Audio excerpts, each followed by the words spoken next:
Welcome students. ਸਾਡਾ ਅਗਲਾ topic ਆ ਸਮਾਜਿਕ ਸਿੱਖਿਆ ਦਾ ਪੇਪਰ ਹਿਸਟਰੀ ਵਾਲਾ ਜਿਹੜਾ ਪੋਰਸ਼ਨ ਆ ਉਹਦੇ ਵਿੱਚ ਚੌਥਾ ਲੈਸਨ ਫਸਟ ਸਿਟੀਜ਼ ਮੁੱਢਲੇ ਸ਼ਹਿਰ ਹਿਸਟਰੀ ਦਾ ਪੋਰਸ਼ਨ ਕਰ ਰਹੇ ਹਾਂ। ਅਸੀਂ ਪੁਰਾਣੀਆਂ ਸੱਭਿਅਤਾਵਾਂ ਦੀ ਗੱਲ ਕਰ ਰਹੇ ਹਾਂ। ਤਾਂ ਇੱਥੇ ਜਿਹੜਾ ਪਹਿਲਾਂ ਕਿਸਾਨ ਕੀਤੇ ਨੇ, ਚਰਗਾਹੇ ਕੀਤੇ ਨੇ, ਮੁੱਢਲੇ ਸ਼ਹਿਰ ਕਿਹੜੇ ਕਿਹੜੇ ਸੀਗੇ ਉਹਨਾਂ ਬਾਰੇ ਗੱਲ ਕਰਾਂਗੇ ਅਸੀਂ। ਪੰਜਾਬ ਦੇ ਜਿਹੜੇ ਭਾਗਾਂ ਤੋਂ ਲਗਭਗ 150 ਸਾਲ ਪਹਿਲਾਂ ਖੁਦਾਈ ਦੇ ਦੌਰਾਨ ਹੜੱਪਾ ਸੱਭਿਅਤਾ ਦੇ ਜੋ ਅਵਸ਼ੇਸ਼ ਮਿਲੇ ਹਨ ਉਹ ਹੁਣ ਵਰਤਮਾਨ ਪਾਕਿਸਤਾਨ ਵਿੱਚ ਹਨ। ਉਸ ਤੋਂ ਬਾਅਦ ਪੁਰਾਤੱਤਵ ਵਿਗਿਆਨੀਆਂ ਨੇ ਇਸ ਸਥਾਨ ਦੀ ਖੋਜ ਕੀਤੀ ਤੇ ਤਦ ਪਤਾ ਚੱਲਿਆ ਕਿ ਇਹ ਅਵਸ਼ੇਸ਼ ਉਪ ਮਹਾਦੀਪ ਦੇ ਪੁਰਾਣੇ ਸ਼ਹਿਰਾਂ ਦੇ ਹਨ।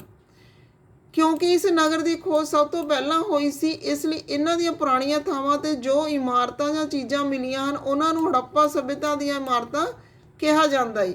ਤਾਂ ਜਿਹੜੇ ਲਗਭਗ 150 ਸਾਲ ਪਹਿਲਾਂ ਦੀ ਖੁਦਾਈ ਦੇ ਦੌਰਾਨ ਜਿਹੜੇ ਵੀ ਅਵਸ਼ੇਸ਼ ਮਿਲੇ ਨੇ, ਜਿਹੜੇ ਵੀ ਸ਼ਹਿਰਾਂ ਦੇ ਅਵਸ਼ੇਸ਼ ਮਿਲੇ ਨੇ, ਤਾਂ ਉਹਨਾਂ ਬਾਰੇ ਸਾਨੂੰ ਜਾਣਕਾਰੀ ਮਿਲੀ ਆ ਕਿ ਇਹਨਾਂ ਸ਼ਹਿਰਾਂ ਦਾ ਨਿਰਮਾਣ ਆ ਜਿਹੜਾ 4700 ਸਾਲ ਪਹਿਲਾਂ ਹੋਇਆ ਸੀ। ਲਗਭਗ ਸਿੰਧ ਨਦੀ ਤੋਂ ਲੈ ਕੇ ਪ੍ਰਾਚੀਨ ਸਰਸਵਤੀ ਜਿਹੜੀ ਕਿ ਘੱਗਰ ਨਦੀ ਦੇ ਤੌਰ 'ਤੇ ਜਾਣੀ ਜਾਂਦੀ ਹੈ ਅੱਜ ਕੱਲ੍ਹ, ਨਦੀ ਤੱਕ ਵਰਤਮਾਨ ਪਾਕਿਸਤਾਨ, ਪੰਜਾਬ, ਹਰਿਆਣਾ, ਰਾਜਸਥਾਨ, ਗੁਜਰਾਤ, ਪੱਛਮੀ ਉੱਤਰ ਪ੍ਰਦੇਸ਼ ਦੇ ਕੁਝ ਹਿੱਸੇ ਅਤੇ ਦੱਖਣੀ ਅਫਗਾਨਿਸਤਾਨ ਤੱਕ ਸ਼ਾਮਲ ਸਨ।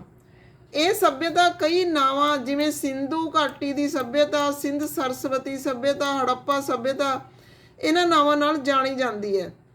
ਲਗਭਗ 3000 ਈਸਵੀ ਪੂਰਵ ਵਿੱਚ ਇਹ ਉੱਨਤੀ ਦੇ ਸਿਖਰ 'ਤੇ ਸੀ। ਬਹੁਤ ਸਾਰੇ ਸਥਾਨਾਂ ਜਿਵੇਂ ਪਾਕਿਸਤਾਨ ਵਿੱਚ ਪੰਜਾਬ ਦੇ ਮਿੱਟ ਗੁਮਰੀ ਜ਼ਿਲ੍ਹਾ, ਰਾਜਸਥਾਨ ਵਿੱਚ ਕਾਲੀ ਬੰਗਣ, ਗੁਜਰਾਤ ਵਿੱਚ ਲੋਥਲ, ਹਰਿਆਣਾ ਤੇ ਭਾਰਤੀ ਪੰਜਾਬ ਵਿੱਚ ਵੀ ਇਸ ਦੇ ਅਵਸ਼ੇਸ਼ ਮਿਲੇ ਹਨ। ਨੰਬਰ 1 ਤੇ ਆਉਂਦੀ ਹੈ ਸਿੰਧੂ ਘਾਟੀ ਦੀ ਸੱਭਿਅਤਾ, ਜਿਹਦੇ ਵਿੱਚ ਅਸੀਂ ਸ਼ਹਿਰਾਂ ਦੀ ਗੱਲ ਕਰਾਂਗੇ। ਸਿੰਧੂ ਘਾਟੀ ਸੱਭਿਅਤਾ ਦਾ ਆਰੰਭਿਕ ਨਗਰ ਯੋਜਨਾ ਅਖਵਾਈ, ਜਿਸ ਨੂੰ ਹੜੱਪਾ ਸੱਭਿਅਤਾ ਦੇ ਨਾਮ ਨਾਲ ਜਾਣਿਆ ਜਾਂਦਾ ਹੈ। ਤਾਂ ਸਿੰਧੂ ਘਾਟੀ ਸੱਭਿਅਤਾ ਤੋਂ ਅਸੀਂ ਨਗਰਾਂ ਦੀ ਯੋਜਨਾ ਬਾਰੇ ਜਿਹੜਾ ਜਾਣਨਾ ਸ਼ੁਰੂ ਕੀਤਾ ਹੈ। ਇਹ ਸੱਭਿਅਤਾ ਜੋ ਅੱਜ ਤੋਂ ਲਗਭਗ 7000 ਸਾਲ ਪਹਿਲਾਂ ਭਾਰਤੀ ਮਹਾਦੀਪ ਉੱਤਰੀ ਪੱਛਮ ਭਾਗ ਵਿੱਚ ਜਨਮੀ ਸੀ। ਫਿਰ ਹੈਗੀ ਹੜੱਪਾ ਸੱਭਿਅਤਾ ਦੀ ਖੋਜ। ਇਸ ਸੱਭਿਅਤਾ ਦੀ ਖੋਜ ਦਾ ਸਿਹਰਾ ਦਯਾਰਾਮ ਸਾਹਨੀ ਤੇ RD ਬੈਨਰਜੀ ਨੂੰ ਜਾਂਦਾ ਹੈ, ਜਿਨ੍ਹਾਂ ਨੇ ਇਸ ਦੀ ਖੋਜ 1921 ਵਿੱਚ ਕੀਤੀ। ਦਯਾਰਾਮ ਸਾਹਨੀ ਨੇ ਬਹੁਤ ਸਾਰੇ ਸੰਕੇਤ ਹੜੱਪਾ ਹੁਣ ਜਿਹੜਾ ਪਾਕਿਸਤਾਨ ਵਿੱਚ ਆ ਉੱਥੋਂ ਮਿਲੇ, ਜਿਹੜੇ ਕਿ ਰਾਵੀ ਦੇ ਕੰਢੇ ਸਥਿਤ ਸੀ।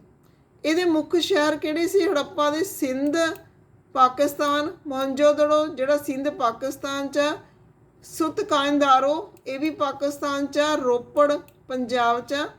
ਤਾਂ ਹੜੱਪਾ ਸੱਭਿਅਤਾ ਦੇ ਮੁੱਖ ਸ਼ਹਿਰ ਨੇ ਇਹ ਹੜੱਪਾ, ਮੋਹਨਜੋਦੜੋ, ਸੁਤਕਾਇੰਦਾਰੋ, ਰੋਪੜ, ਬਨਵਾਲੀ ਹਰਿਆਣੇ 'ਚ, ਆਲਮਗੀਰਪੁਰ ਉੱਤਰ ਪ੍ਰਦੇਸ਼ 'ਚ, ਕਾਲੀ ਬੰਗਨ ਰਾਜਸਥਾਨ 'ਚ, ਲੋਥਲ ਗੁਜਰਾਤ 'ਚ, ਸੂਰਕੋਟੜਾ ਗੁਜਰਾਤ 'ਚ। ਤਾਂ ਇਹ ਸਾਰੇ ਸ਼ਹਿਰ ਹੜੱਪਾ ਸੱਭਿਅਤਾ ਦੇ ਮੁੱਖ ਸ਼ਹਿਰ ਮੰਨੇ ਜਾਂਦੇ ਨੇ। ਅੱਗੇ ਹੈਗਾ ਹੜੱਪਾ ਸੱਭਿਅਤਾ ਦਾ ਵਿਸਥਾਰ। ਇਹ ਅੰਦਾਜ਼ਾ ਲਗਾਇਆ ਜਾਂਦਾ ਹੈ ਕਿ ਹੜੱਪਾ ਸੱਭਿਅਤਾ 1600 ਕਿਲੋਮੀਟਰ ਪੱਛਮ ਤੋਂ ਪੂਰਬ ਵੱਲ ਸੀ, 1100 ਕਿਲੋਮੀਟਰ ਉੱਤਰ ਤੋਂ ਦੱਖਣ ਵੱਲ ਫੈਲੀ ਹੋਈ ਸੀ।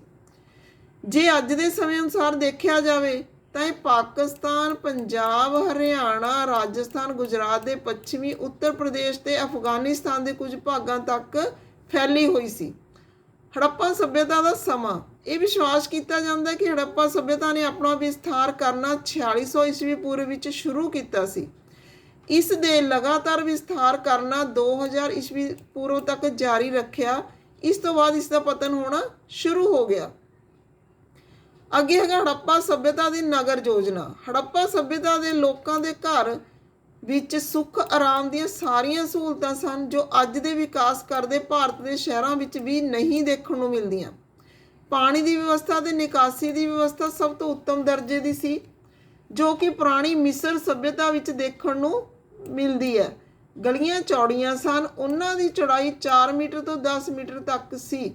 ਸੜਕਾਂ ਆਪਸ ਵਿੱਚ ਇੱਕ ਦੂਜੇ ਨੂੰ ਕੱਟਦੀਆਂ ਸਨ। ਸ਼ਹਿਰਾਂ ਦੇ ਪਾਣੀ ਦੀ ਵਿਵਸਥਾ ਉੱਤਮ ਦਰਜੇ ਦੀ ਸੀ। ਬਹੁਤ ਵੱਡੀ ਮਾਤਰਾ ਵਿੱਚ ਖੂਹ ਇਹਨਾਂ ਸ਼ਹਿਰਾਂ ਵਿੱਚ ਮਿਲੇ ਹਨ। ਮਕਾਨ, ਸੜਕ ਦੇ ਦੋਹਾਂ ਪਾਸਿਆਂ 'ਤੇ ਮਕਾਨ ਬਣੇ ਸਨ, ਉਹ ਵੀ ਇੱਕ ਨਿਸ਼ਚਿਤ ਯੋਜਨਾ ਅਨੁਸਾਰ। ਇਹਨਾਂ ਵਿੱਚੋਂ ਕੁਝ ਬਹੁਤ ਸੋਹਣੀਆਂ ਇਮਾਰਤਾਂ ਸਨ ਜੋ ਕਿ 1 ਮੰਜ਼ਲੀ 2 ਮੰਜ਼ਲੀ ਹੁੰਦੀਆਂ ਸਨ। ਛੋਟੇ ਘਰਾਂ ਵਿੱਚ ਇੱਕ ਵਿਹੜਾ, ਇਸ਼ਨਾਨ ਘਰ, ਰਸੋਈ ਘਰ ਹੁੰਦਾ ਸੀ। ਮਕਾਨਾਂ ਦੀਆਂ ਨੀਵੀਆਂ ਛੱਤਾਂ ਹੁੰਦੀਆਂ ਸਨ। ਫਿਰ ਇਸ ਤੋਂ ਬਾਅਦ ਗੱਲ ਕਰਾਂਗੇ ਵੱਡਾ ਇਸ਼ਨਾਨ ਘਰ ਮਿਲਿਆ। ਜਿਹੜਾ ਵੱਡਾ ਇਸ਼ਨਾਨ ਘਰ ਬਹੁਤ ਹੀ ਮਹੱਤਵਪੂਰਨ ਜਗ੍ਹਾ ਸੀ ਜੋ ਹੜੱਪਾ ਸੱਭਿਅਤਾ ਵਿੱਚ ਮਿਲਿਆ। ਇਹ 55 ਮੀਟਰ ਲੰਬਾ ਤੇ 33 ਮੀਟਰ ਚੌੜਾ ਸੀ। ਇਸ ਵਿੱਚ ਬਹੁਤ ਵੱਡਾ ਤਲਾਅ ਸੀ। ਇਸ ਤਲਾਅ ਦੇ ਚਾਰੇ ਪਾਸੇ ਛੋਟੇ ਛੋਟੇ ਕਮਰੇ ਤੇ ਗੈਲਰੀਆਂ ਸਨ ਜਿੱਥੇ ਲੋਕ ਇਸ਼ਨਾਨ ਕਰਨ ਤੋਂ ਬਾਅਦ ਆਪਣੇ ਵਸਤਰ ਬਦਲਦੇ ਸਨ। ਇਹ ਮੰਨਿਆ ਜਾਂਦਾ ਹੈ ਕਿ ਇਹ ਵੱਡਾ ਇਸ਼ਨਾਨ ਘਰ ਕਿਸੇ ਧਾਰਮਿਕ ਉਤਸਵ ਲਈ ਵਰਤਿਆ ਜਾਂਦਾ ਸੀ ਜਿੱਥੇ ਬਹੁਤ ਸਾਰੇ ਲੋਕ ਇਸ਼ਨਾਨ ਕਰਦੇ ਸਨ। ਫਿਰ ਭੰਡਾਰ ਘਰ ਦੀ ਗੱਲ ਕਰਾਂਗੇ। ਹੜੱਪਾ ਸਭਿਅਤਾ ਦੀਆਂ ਆਕਰਸ਼ਕ ਇਮਾਰਤਾਂ ਜਿੱਥੇ ਵਾਧੂ ਖਾਦ ਸਮੱਗਰੀ ਰੱਖੀ ਜਾਂਦੀ ਸੀ ਉਹਨਾਂ ਨੂੰ ਭੰਡਾਰ ਘਰ ਆਖਿਆ ਜਾਂਦਾ ਸੀ। ਇਹ ਇਮਾਰਤਾਂ 15.23 ਮੀਟਰ ਤੇ 6.09 ਮੀਟਰ ਦੀਆਂ ਮੰਨੀਆਂ ਜਾਂਦੀਆਂ ਸਨ। ਡਾਇਮੈਂਸ਼ਨਸ ਇਹਨਾਂ ਦੀਆਂ। ਮੋਹਨਜੋਦੜੋ ਵਿੱਚ ਮਿਲਣ ਵਾਲਾ ਭੰਡਾਰ ਘਰ 46 ਮੀਟਰ ਲੰਬਾਈ ਤੇ 15 ਮੀਟਰ ਚੌੜਾਈ ਵਾਲਾ ਮਾਪਿਆ ਗਿਆ। ਪਿਕਟੋਗ੍ਰਾਫ। ਹੜੱਪਾ ਸਭਿਅਤਾ ਦੇ ਲੋਕ ਲਿਖਣਾ ਜਾਣਦੇ ਸਨ। ਉਹ ਆਪਣੀ ਭਾਸ਼ਾ ਚਿੰਨ੍ਹਾਂ ਤੇ ਤਸਵੀਰਾਂ ਦੁਆਰਾ ਲਿਖਦੇ ਸਨ ਜਿਸ ਨੂੰ ਪਿਕਟੋਗ੍ਰਾਫਸ ਕਿਹਾ ਜਾਂਦਾ ਹੈ। ਸਮਾਜਿਕ ਜੀਵਨ। ਸਿੰਧੂ ਘਾਟੀ ਦੀ ਸਭਿਅਤਾ ਦੇ ਲੋਕਾਂ ਦਾ ਸਮਾਜਿਕ ਜੀਵਨ ਬਹੁਤ ਵਿਕਸਿਤ ਸੀ। ਲੋਕਾਂ ਦੇ ਭੋਜਨ ਦੇ ਮੁੱਖ ਪਦਾਰਥ ਕਣਕ, ਜੌਂ, ਚਾਵਲ, ਦਾਲਾਂ, ਫਲ, ਸਬਜ਼ੀਆਂ ਤੇ ਦੁੱਧ ਸਨ। ਕੁਝ ਲੋਕ ਮਾਸਾਹਾਰੀ ਵੀ ਸਨ। ਲੋਕ ਸੂਤੀ ਤੇ ਉੱਨੀ ਦੋਨੇ ਤਰ੍ਹਾਂ ਦੇ ਕੱਪੜੇ ਪਹਿਨਦੇ ਸਨ। ਅਮੀਰ ਲੋਕ ਸੋਨੇ, ਚਾਂਦੀ ਤੇ ਕੀਮਤੀ ਪੱਥਰਾਂ ਦੇ ਗਹਿਣੇ ਜਦਕਿ ਗਰੀਬ ਲੋਕ ਹੱਡੀਆਂ, ਪੱਕੀ ਮਿੱਟੀ ਤੇ ਮਣਕਿਆਂ ਦੇ ਗਹਿਣੇ ਪਹਿਨਦੇ ਸਨ। ਪੰਜਾਬ ਵਿੱਚ ਹੜੱਪਾ ਸਭਿਅਤਾ ਦੇ ਕੇਂਦਰ ਕਿੱਥੇ ਨੇ? ਸੰਗੋਲ ਜ਼ਿਲ੍ਹਾ ਲੁਧਿਆਣਾ ਵਿੱਚ ਸਥਿਤ ਹੈ। ਇਸ ਦੀ ਖੁਦਾਈ 1968 ਵਿੱਚ SS ਤਲਵਾਰ ਤੇ RS ਬਿਸ਼ਟ ਨੇ ਕਰਵਾਈ। ਇੱਥੇ ਹੜੱਪਾ ਸਭਿਅਤਾ ਦੇ ਨਾਲ ਸੰਬੰਧਿਤ ਕੁਝ ਬਰਤਨ ਤੇ ਮੂਰਤੀਆਂ ਮਿਲੇ ਹਨ। ਇਸ ਕੇਂਦਰ ਵਿੱਚ ਇੱਕ ਵੱਡੀ ਖਾਈ ਹੁੰਦੀ ਸੀ ਜਿਹੜੀ ਹਮੇਸ਼ਾ ਪਾਣੀ ਨਾਲ ਭਰੀ ਹੁੰਦੀ ਸੀ। ਇਹ ਇਸ ਲਈ ਬਣਾਈ ਗਈ ਸੀ ਤਾਂ ਕਿ ਸ਼ਹਿਰ ਨੂੰ ਦੁਸ਼ਮਣਾਂ ਤੋਂ ਬਚਾਇਆ ਜਾ ਸਕੇ। ਰੋਹੀੜਾ ਜ਼ਿਲ੍ਹਾ ਸੰਗਰੂਰ ਵਿੱਚ ਸਥਿਤ ਹੈ। ਇੱਥੇ ਦੀ ਖੁਦਾਈ 1976-77 ਵਿੱਚ ਹੋਈ ਜਿੱਥੇ ਬਰਤਨ, ਪੱਕੀਆਂ ਇੱਟਾਂ, ਮਿੱਟੀ ਦੇ ਖਿਡੌਣੇ ਮਿਲੇ ਸਨ। ਅਜਿਹਾ ਪ੍ਰਤੀਤ ਹੁੰਦਾ ਹੈ ਕਿ ਇੱਥੇ ਹੜੱਪਾ ਸਭਿਅਤਾ ਤੇ ਰੋਹੀੜਾ ਸਭਿਅਤਾ ਦੇ ਨਾਲ ਨਾਲ ਵੱਧਦੀਆਂ ਫੁੱਲਦੀਆਂ ਰਹੀਆਂ। ਫਿਰ ਤੀਜੇ ਨੰਬਰ ਤੇ ਹੈ ਸਨੇਤ ਲੁਧਿਆਣਾ ਜ਼ਿਲ੍ਹੇ ਵਿੱਚ ਸਥਿਤ ਹੈ। ਇਸ ਦੀ ਖੋਜ 1983-84 ਵਿੱਚ ਹੋਈ ਸੀ। ਇੱਥੋਂ ਦੀਆਂ ਖੁਦਾਈਆਂ ਤੋਂ ਸਾਨੂੰ ਹੜੱਪਾ ਸਭਿਅਤਾ ਦੇ ਅੰਤਮ ਕਾਲ ਦੀਆਂ ਭਰਪੂਰ ਜਾਣਕਾਰੀ ਮਿਲਦੀ ਹੈ। ਫਿਰ ਕੋਟਲਾ ਨਿਹੰਗ ਖਾਂ ਜ਼ਿਲ੍ਹਾ ਰੋਪੜ ਵਿੱਚ ਸਥਿਤ ਹੈ। ਇਸ ਦੀ ਖੋਜ 1953 ਵਿੱਚ YD ਸ਼ਰਮਾ ਨੇ ਕੀਤੀ। ਇੱਥੋਂ ਦੀਆਂ ਖੁਦਾਈਆਂ ਵਿੱਚ ਮਿਲੇ ਬਰਤਨ, ਔਜ਼ਾਰ, ਗਹਿਣੇ ਉਹਨਾਂ ਨਾਲ ਕਾਫੀ ਮਿਲਦੇ ਸਨ ਜਿਹੜੇ ਹੜੱਪਾ ਸਭਿਅਤਾ ਵਿੱਚ ਪ੍ਰਾਪਤ ਹੋਏ ਸਨ।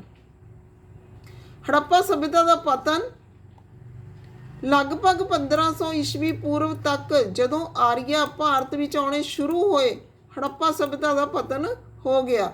ਇਸ ਸਭਿਅਤਾ ਦੇ ਪਤਨ ਦੇ ਕਾਰਨ ਬਾਰੇ ਨਿਸ਼ਚਿਤ ਰੂਪ ਨਾਲ ਕੁਝ ਨਹੀਂ ਕਿਹਾ ਜਾ ਸਕਦਾ। ਵੱਖ-ਵੱਖ ਵਿਦਵਾਨਾਂ ਨੇ ਹੜੱਪਾ ਸਭਿਅਤਾ ਦੇ ਪਤਨ ਦੇ ਵੱਖ-ਵੱਖ ਕਾਰਨ ਦੱਸੇ ਹਨ ਜਿਨ੍ਹਾਂ ਵਿੱਚੋਂ ਅਸੀਂ ਕਹਿ ਸਕਦੇ ਹਾਂ ਆਰੀਆ ਲੋਕਾਂ ਨੇ ਸਿੰਧੂ ਘਾਟੀ ਦੇ ਲੋਕਾਂ ਨਾਲ ਯੁੱਧ ਕੀਤਾ ਸੀ ਤੇ ਉਹਨਾਂ ਨੂੰ ਹਰਾ ਦਿੱਤਾ। ਫਲਸਰੂਪ ਹੜੱਪਾ ਸਭਿਅਤਾ ਨਸ਼ਟ ਹੋ ਗਈ ਪਰ ਇਸ ਦੇ ਵਿਚਾਰਾਂ ਨੂੰ ਅੱਜ ਕੱਲ੍ਹ ਕੋਈ ਮਹੱਤਵ ਨਹੀਂ ਦਿੱਤਾ ਜਾਂਦਾ।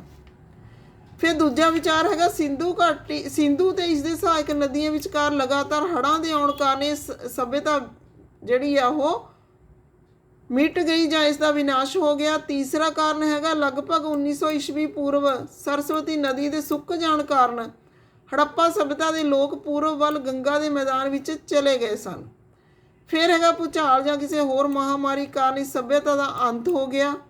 ਪੰਜਵਾਂ ਵਿਚਾਰ ਹੈਗਾ ਮੌਸਮ ਬਦਲਣਾ ਸ਼ੁਰੂ ਹੋ ਗਿਆ। ਇਹ ਖੇਤਰ ਰੇਗਿਸਤਾਨ ਦੀ ਤਰ੍ਹਾਂ ਵੱਧ ਤੋਂ ਵੱਧ ਸੁੱਕ ਗਿਆ। ਸਿੱਟੇ ਵਜੋਂ ਭੂਮੀ ਦੀ ਉਪਜਾਊ ਸ਼ਕਤੀ ਖਤਮ ਹੋ ਗਈ। ਇਸ ਲਈ ਸਿੰਧੂ ਘਾਟੀ ਦੇ ਲੋਕ ਹੋਰ ਥਾਵਾਂ ਤੇ ਜਾ ਕੇ ਰਹਿਣ ਲੱਗੇ। ਹੁਣ ਹੜੱਪਾ ਦੀ ਕਹਾਣੀ ਦੇਖਦੇ ਹਾਂ ਅਸੀਂ। ਅਕਸਰ ਪੁਰਾਣੀ ਇਮਾਰਤ ਆਪਦੀ ਕਹਾਣੀ ਦੱਸਦੀ ਹੈ।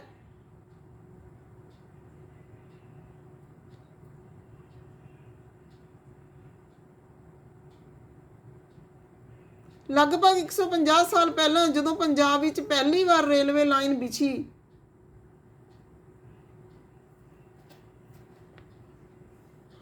ਤਾਂ ਇਸ ਕੰਮ ਵਿੱਚ ਜੁਟੇ ਇੰਜੀਨੀਅਰਾਂ ਨੂੰ ਅਚਾਨਕ ਹੜੱਪਾ ਪੂਰਾ ਸਥਲ ਮਿਲਿਆ ਜੋ ਆਧੁਨਿਕ ਪਾਕਿਸਤਾਨ ਵਿੱਚ ਹੈ। ਉਹਨਾਂ ਨੇ ਸੋਚਿਆ ਕਿ ਇਹ ਇੱਕ ਅਜਿਹਾ ਖੰਡਰ ਹੈ ਜਿੱਥੋਂ ਚੰਗੀਆਂ ਇੱਟਾਂ ਮਿਲਣਗੀਆਂ। ਇਹ ਸੋਚ ਕੇ ਉਹ ਹੜੱਪਾ ਦੇ ਖੰਡਰਾਂ ਵਿੱਚ ਹਜ਼ਾਰਾਂ ਇੱਟਾਂ ਉਖਾੜ ਕੇ ਲੈ ਗਏ, ਜਿਸ ਨਾਲ ਉਹਨਾਂ ਨੇ ਰੇਲਵੇ ਲਾਈਨਾਂ ਵਿਛਾਈਆਂ। ਇਸ ਨਾਲ ਇਮਾਰਤਾਂ ਪੂਰੀ ਤਰ੍ਹਾਂ ਨਸ਼ਟ ਹੋ ਗਈਆਂ। ਉਸ ਦੇ ਲਗਭਗ 80 ਸਾਲ ਬਾਅਦ ਪੁਰਾਤੱਤਵ ਮਾਹਰਾਂ ਨੇ ਇਸ ਸਥਾਨ ਨੂੰ ਲੱਭਿਆ। ਤਦ ਪਤਾ ਚੱਲਿਆ ਕਿ ਇਹ ਖੰਡਰ ਉਪ ਮਹਾਦੀਪ ਦੇ ਸਭ ਤੋਂ ਪੁਰਾਣੇ ਸ਼ਹਿਰਾਂ ਵਿੱਚੋਂ ਇੱਕ ਹਨ। ਕਿਉਂਕਿ ਇਸ ਨਗਰ ਦੀ ਖੋਜ ਸਭ ਤੋਂ ਪਹਿਲਾਂ ਹੋਈ ਸੀ, ਇਸ ਲਈ ਬਾਅਦ ਵਿੱਚ ਮਿਲਣ ਵਾਲੇ ਇਸ ਤਰ੍ਹਾਂ ਦੇ ਸਾਰੇ ਪੁਰਾ ਸਥਲਾਂ ਵਿੱਚ ਜੋ ਇਮਾਰਤਾਂ ਤੇ ਚੀਜ਼ਾਂ ਮਿਲੀਆਂ ਉਹਨਾਂ ਨੂੰ ਹੜੱਪਾ ਸਭਿਅਤਾ ਦੀ ਇਮਾਰਤਾਂ ਕਿਹਾ ਗਿਆ। ਇਹਨਾਂ ਸ਼ਹਿਰਾਂ ਦਾ ਨਿਰਮਾਣ ਲਗਭਗ 4700 ਸਾਲ ਪਹਿਲਾਂ ਹੋਇਆ ਸੀ। ਨਗਰੀ ਜੀਵਨ ਹੜੱਪਾ ਦੇ ਨਗਰਾਂ ਵਿੱਚ ਬੜੀ ਹਲਚਲ ਰਿਹਾ ਕਰਦੀ ਹੋਵੇਗੀ, ਇਹ ਅੰਦਾਜ਼ਾ ਲਗਾਇਆ ਜਾਂਦਾ ਹੈ। ਇੱਥੇ ਅਜਿਹੇ ਲੋਕ ਰਹਿੰਦੇ ਹੋਣਗੇ ਜੋ ਨਗਰ ਦੀਆਂ ਹੋਰ ਇਮਾਰਤਾਂ ਬਣਾਉਣ ਦੀ ਯੋਜਨਾ ਵਿੱਚ ਜੁਟੇ ਰਹਿੰਦੇ ਸਨ। ਇਹ ਸ਼ਾਇਦ ਇੱਥੇ ਦੇ ਸ਼ਾਸਕ ਸਨ। ਇਹ ਵੀ ਸੰਭਵ ਹੈ ਕਿ ਇਹ ਸ਼ਾਸਕ ਲੋਕਾਂ ਨੂੰ ਭੇਜ ਕੇ ਦੂਰ ਦੂਰ ਤੋਂ ਧਾਤੂ, ਬਹੁਮੁੱਲੇ ਪੱਥਰ ਤੇ ਹੋਰ ਉਪਯੋਗੀ ਚੀਜ਼ਾਂ ਮੰਗਵਾਉਂਦੇ ਸਨ। ਸ਼ਾਇਦ ਸ਼ਾਸਕ ਲੋਕ ਖੂਬਸੂਰਤ ਮਣਕਿਆਂ ਤੇ ਸੋਨੇ ਚਾਂਦੀ ਨਾਲ ਬਣੇ ਗਹਿਣਿਆਂ ਵਰਗੀਆਂ ਕੀਮਤੀ ਚੀਜ਼ਾਂ ਨੂੰ ਆਪਣੇ ਕੋਲ ਰੱਖਦੇ ਹੋਣਗੇ। ਇਹਨਾਂ ਨਗਰਾਂ ਵਿੱਚ ਲਿਪਿਕ ਵੀ ਹੁੰਦੇ ਸਨ ਜੋ ਮੋਹਰਾਂ ਤੇ ਲਿਖਦੇ ਹੀ ਸਨ ਤੇ ਸ਼ਾਇਦ ਹੋਰ ਚੀਜ਼ਾਂ ਤੇ ਵੀ ਲਿਖਦੇ ਹੋਣਗੇ ਜੋ ਹੁਣ ਤੱਕ ਬਚ ਨਹੀਂ ਸਕੀਆਂ। ਇਸ ਦੇ ਇਲਾਵਾ ਨਗਰਾਂ ਵਿੱਚ ਸ਼ਿਲਪਕਾਰ ਇਸਤਰੀ ਪੁਰਸ਼ ਵੀ ਰਹਿੰਦੇ ਸਨ ਜੋ ਆਪਣੇ ਘਰਾਂ ਜਾਂ ਕਿਸੇ ਉਦਯੋਗ ਸਥਲ ਤੇ ਤਰ੍ਹਾਂ ਤਰ੍ਹਾਂ ਦੀਆਂ ਚੀਜ਼ਾਂ ਬਣਾਉਂਦੇ ਹੋਣਗੇ। ਲੰਬੀਆਂ ਯਾਤਰਾਵਾਂ ਵੀ ਕਰਦੇ ਸਨ। ਉਹ ਉਪਯੋਗੀ ਵਸਤੂਆਂ ਤੇ ਨਾਲ ਹੀ ਦੂਰ ਦੇਸ਼ਾਂ ਦੇ ਕਿੱਸੇ ਕਹਾਣੀਆਂ ਵੀ ਲਿਆਉਂਦੇ ਸਨ। ਮਿੱਟੀ ਤੋਂ ਬਣੇ ਕਈ ਖਿਡੌਣੇ ਵੀ ਮਿਲੇ ਜਿਨ੍ਹਾਂ ਨਾਲ ਬੱਚੇ ਖੇਡਦੇ ਹੋਣਗੇ। ਹੁਣ ਅਸੀਂ ਗੱਲ ਕਰਾਂਗੇ ਨਗਰ ਤੇ ਨਵੇਂ ਸ਼ਿਲਪ ਦੀ। ਹੁਣ ਅਸੀਂ ਅਜਿਹੇ ਅਧਿਐਨਾਂ ਦੀ ਗੱਲ ਕਰਾਂਗੇ ਜੋ ਹੜੱਪਾ ਦੇ ਨਗਰਾਂ ਤੋਂ ਪ੍ਰਾਪਤ ਹੋਏ। ਪੁਰਾਤੱਤਵ ਮਾਹਰਾਂ ਨੂੰ ਜੋ ਚੀਜ਼ਾਂ ਮਿਲੀਆਂ ਉਹਨਾਂ ਵਿੱਚ ਜ਼ਿਆਦਾਤਰ ਪੱਥਰ, ਸ਼ੰਖ, ਤਾਂਬੇ, ਕਾਂਸੇ, ਸੋਨੇ ਅਤੇ ਚਾਂਦੀ ਵਰਗੀਆਂ ਧਾਤੂਆਂ ਨਾਲ ਬਣੀਆਂ ਹੋਈਆਂ ਸਨ। ਤਾਂਬੇ ਤੇ ਕਾਂਸੇ ਤੋਂ ਔਜ਼ਾਰ, ਹਥਿਆਰ, ਗਹਿਣੇ, ਬਰਤਨ ਬਣਾਏ ਜਾਂਦੇ ਸਨ। ਸੋਨੇ ਤੇ ਚਾਂਦੀ ਤੋਂ ਗਹਿਣੇ ਤੇ ਬਰਤਨ ਬਣਾਏ ਜਾਂਦੇ ਸਨ। ਇੱਥੋਂ ਮਿਲੀਆਂ ਸਭ ਤੋਂ ਆਕਰਸ਼ਕ ਵਸਤੂਆਂ ਵਿੱਚੋਂ ਮਣਕੇ, ਬਾਟ ਤੇ ਫਲਕ ਸਨ। ਹੜੱਪਾ ਸਭਿਅਤਾ ਦੇ ਲੋਕ ਪੱਥਰ ਦੀਆਂ ਮੋਹਰਾਂ ਬਣਾਉਂਦੇ ਸਨ। ਇਹ ਆਇਤਾਕਾਰ ਮੋਹਰਾਂ ਦੇ ਆਮ ਤੌਰ ਤੇ ਜਾਨਵਰਾਂ ਦੇ ਚਿੱਤਰ ਬਣੇ ਮਿਲਦੇ ਨੇ। ਹੜੱਪਾ ਸਭਿਅਤਾ ਦੇ ਲੋਕ ਕਾਲੇ ਰੰਗ ਨਾਲ ਡਿਜ਼ਾਈਨ ਕੀਤੇ ਖੂਬਸੂਰਤ ਲਾਲ ਮਿੱਟੀ ਦੇ ਬਰਤਨ ਬਣਾਉਂਦੇ ਸਨ। ਸੰਭਾਵਨਾ ਹੈ ਕਿ 7000 ਸਾਲ ਪਹਿਲਾਂ ਮੇਹਰਗੜ੍ਹ ਵਿੱਚ ਕਪਾਹ ਦੀ ਖੇਤੀ ਹੁੰਦੀ ਸੀ। ਮੋਹਨਜੋਦੜੋ ਤੋਂ ਕੱਪੜਿਆਂ ਦੇ ਟੁਕੜਿਆਂ ਦੇ ਅਵਸ਼ੇਸ਼, ਚਾਂਦੀ ਦੇ ਇੱਕ ਫੁੱਲਦਾਨ ਦੇ ਢੱਕਣ ਅਤੇ ਹੋਰ ਕੁਝ ਤਾਂਬੇ ਦੀਆਂ ਵਸਤੂਆਂ ਨਾਲ ਚਿਪਕੇ ਹੋਏ ਮਿਲੇ ਹਨ। ਪੱਕੀ ਮਿੱਟੀ ਤੇ ਫੇਨਸ ਨਾਲ ਬਣੀਆਂ ਤਕਲੀਆਂ ਸੂਤ ਕਤਾਈ ਦਾ ਸੰਕੇਤ ਦਿੰਦੀਆਂ ਹਨ। ਕੱਚੇ ਮਾਲ ਦੀ ਖੋਜ ਵਿੱਚ ਹੁਣ ਕੱਚੇ ਮਾਲ ਦੀ ਖੋਜ ਦੀ ਗੱਲ ਕਰਾਂਗੇ। ਉਹਨਾਂ ਪਦਾਰਥਾਂ ਨੂੰ ਕਹਿੰਦੇ ਨੇ ਕੱਚਾ ਮਾਲ ਜੋ ਕੁਦਰਤੀ ਰੂਪ ਵਿੱਚ ਮਿਲਦੇ ਨੇ ਜਾਂ ਕਿਸਾਨ, ਪਸ਼ੂ ਪਾਲਕ ਉਹਨਾਂ ਦਾ ਉਤਪਾਦਨ ਕਰਦੇ ਨੇ, ਜਿਵੇਂ ਲੱਕੜ ਜਾਂ ਧਾਤੂਆਂ ਕੁਦਰਤੀ ਰੂਪ ਵਿੱਚ ਉਪਲਬਧ ਕੱਚਾ ਮਾਲ ਹਨ। ਇਹਨਾਂ ਤੋਂ ਫਿਰ ਕਈ ਤਰ੍ਹਾਂ ਦੀਆਂ ਚੀਜ਼ਾਂ ਬਣਾਈਆਂ ਜਾਂਦੀਆਂ ਸਨ ਕੱਚੇ ਮਾਲ ਤੋਂ। ਮਿਸਾਲ ਦੇ ਤੌਰ ਤੇ ਕਿਸਾਨਾਂ ਦੁਆਰਾ ਪੈਦਾ ਕੀਤੀ ਗਈ ਕਪਾਹ ਨੂੰ ਕੱਚਾ ਮਾਲ ਕਿਹਾ ਜਾਂਦਾ ਹੈ, ਜਿਸ ਨਾਲ ਬਾਅਦ ਵਿੱਚ ਕਤਾਈ ਬੁਣਾਈ ਕਰਕੇ ਕੱਪੜਾ ਤਿਆਰ ਕੀਤਾ ਜਾਂਦਾ ਹੈ। ਹੜੱਪਾ ਵਿੱਚ ਲੋਕਾਂ ਨੂੰ ਕਈ ਚੀਜ਼ਾਂ ਉੱਥੇ ਹੀ ਮਿਲਦੀਆਂ ਸਨ, ਪਰੰਤੂ ਤਾਂਬਾ, ਲੋਹਾ, ਸੋਨਾ, ਚਾਂਦੀ, ਬੜਮੁੱਲੇ ਪੱਥਰ ਵਰਗੇ ਪਦਾਰਥ ਉਹ ਦੂਰ ਦੂਰ ਤੋਂ ਯਾਦ ਕਰਦੇ ਸਨ। ਸਭਿਅਤਾ ਦੇ ਅੰਤ ਦਾ ਰਹੱਸ ਲਗਭਗ 3900 ਸਾਲ ਪਹਿਲਾਂ ਇੱਕ ਵੱਡਾ ਬਦਲਾਅ ਦੇਖਣ ਨੂੰ ਮਿਲਦਾ ਹੈ। ਅਚਾਨਕ ਲੋਕਾਂ ਨੇ ਇਹਨਾਂ ਨਗਰਾਂ ਨੂੰ ਛੱਡ ਦਿੱਤਾ। ਲੇਖਣ, ਮੋਹਰਾਂ, ਬਾਟਿਆਂ ਦਾ ਪ੍ਰਯੋਗ ਬੰਦ ਹੋ ਗਿਆ। ਦੂਰ ਦੂਰ ਤੋਂ ਕੱਚੇ ਮਾਲ ਦਾ ਆਯਾਤ ਕਾਫੀ ਘਟ ਗਿਆ। ਮੋਹਨਜੋਦੜੋ ਵਿੱਚ ਸੜਕਾਂ ਤੇ ਕੂੜੇ ਦੇ ਢੇਰ ਬਣਨ ਲੱਗੇ। ਜਲ ਨਿਕਾਸ ਪ੍ਰਣਾਲੀ ਨਸ਼ਟ ਹੋ ਗਈ। ਸੜਕਾਂ ਤੇ ਹੀ ਝੁੱਗੀ ਨੁਮਾ ਘਰ ਬਣਾਏ ਜਾਣ ਲੱਗੇ। ਇਹ ਸਭ ਕਿਉਂ ਹੋਇਆ ਕੁਝ ਪਤਾ ਨਹੀਂ। ਕੁਝ ਵਿਦਵਾਨਾਂ ਦਾ ਕਹਿਣਾ ਹੈ ਕਿ ਨਦੀਆਂ ਸੁੱਕ ਗਈਆਂ। ਹੋਰਾਂ ਦਾ ਕਹਿਣਾ ਕਿ ਜੰਗਲਾਂ ਦਾ ਵਿਨਾਸ਼ ਹੋ ਗਿਆ। ਇਸ ਕਾਰਨ ਇਹ ਹੋ ਸਕਦਾ ਹੈ ਕਿ ਇੱਟਾਂ ਪਕਾਉਣ ਦੇ ਲਈ ਬਾਲਣ ਦੀ ਜ਼ਰੂਰਤ ਪੈਂਦੀ ਸੀ। ਇਸ ਦੇ ਇਲਾਵਾ ਮਵੇਸ਼ੀਆਂ ਦੇ ਵੱਡੇ ਵੱਡੇ ਝੁੰਡਾਂ ਨਾਲ ਚਰਗਾਹ ਤੇ ਘਾਹ ਵਾਲੇ ਮੈਦਾਨ ਖਤਮ ਹੋ ਗਏ ਹੋਣਗੇ। ਕੁਝ ਇਲਾਕਿਆਂ ਵਿੱਚ ਹੜ੍ਹ ਆ ਗਿਆ, ਪਰੰਤੂ ਇਹਨਾਂ ਕਾਰਨਾਂ ਤੋਂ ਸਪਸ਼ਟ ਨਹੀਂ ਹੁੰਦਾ ਕਿ ਸਾਰੇ ਨਗਰਾਂ ਦਾ ਅੰਤ ਕਿਵੇਂ ਹੋ ਗਿਆ, ਕਿਉਂਕਿ ਹੜ੍ਹ ਅਤੇ ਨਦੀਆਂ ਦੇ ਸੁੱਕਣ ਦਾ ਅਸਰ ਕੁਝ ਹੀ ਇਲਾਕਿਆਂ ਵਿੱਚ ਹੋ ਸਕਦਾ ਹੈ। ਅਜਿਹਾ ਲੱਗਦਾ ਕਿ ਸ਼ਾਸਕਾਂ ਦਾ ਨਿਯੰਤਰਣ ਖਤਮ ਹੋ ਗਿਆ। ਜੋ ਵੀ ਆਇਆ ਹੋਵੇਗਾ, ਪਰਿਵਰਤਨ ਦਾ ਅਸਰ ਬਿਲਕੁਲ ਸਾਫ਼ ਦਿਖਾਈ ਦਿੰਦਾ ਹੈ। ਆਧੁਨਿਕ ਪਾਕਿਸਤਾਨ ਦੇ ਸਿੰਧ ਅਤੇ ਪੰਜਾਬ ਦੀਆਂ ਬਸਤੀਆਂ ਉੱਜੜ ਗਈਆਂ। ਕਈ ਲੋਕ ਪੂਰਬ ਤੇ ਦੱਖਣ ਦੇ ਇਲਾਕਿਆਂ ਵਿੱਚ ਨਵੀਆਂ ਤੇ ਛੋਟੀਆਂ ਬਸਤੀਆਂ ਵਿੱਚ ਜਾ ਕੇ ਵੱਸ ਗਏ। ਇਸ ਦੇ ਲਗਭਗ 1400 ਸਾਲ ਬਾਅਦ ਨਵੇਂ ਨਗਰਾਂ ਦਾ ਵਿਕਾਸ ਹੋਇਆ। ਤਾਂ ਅਸੀਂ ਇਹ ਲਗਭਗ ਇਤਿਹਾਸ ਬਾਰੇ ਸਿੰਧ ਘਾਟੀ ਦੀ ਸੱਭਿਅਤਾ, ਹੜੱਪਾ ਸੱਭਿਅਤਾ, ਉਹਨਾਂ ਦੀ ਨਗਰ ਵਿਵਸਥਾ ਜਾਂ ਉਹਨਾਂ ਦਾ ਰਹਿਣ ਸਹਿਣ ਦਾ ਢੰਗ, ਖਾਣ ਪੀਣ ਦਾ, ਉਹਨਾਂ ਦਾ ਸਾਰਾ ਹੀ ਅਸੀਂ ਲਗਭਗ ਪੜ੍ਹਿਆ ਏ। ਤਾਂ ਇਸ ਵੀਡੀਓ ਦੇ ਵਿੱਚ ਇੰਨਾ ਹੀ। ਇਸ ਦੇ MCQ ਨਾਲ ਮਿਲਾਂਗੇ ਫਿਰ ਅਗਲੀ ਵੀਡੀਓ ਦੇ ਵਿੱਚ। Okay, thanks.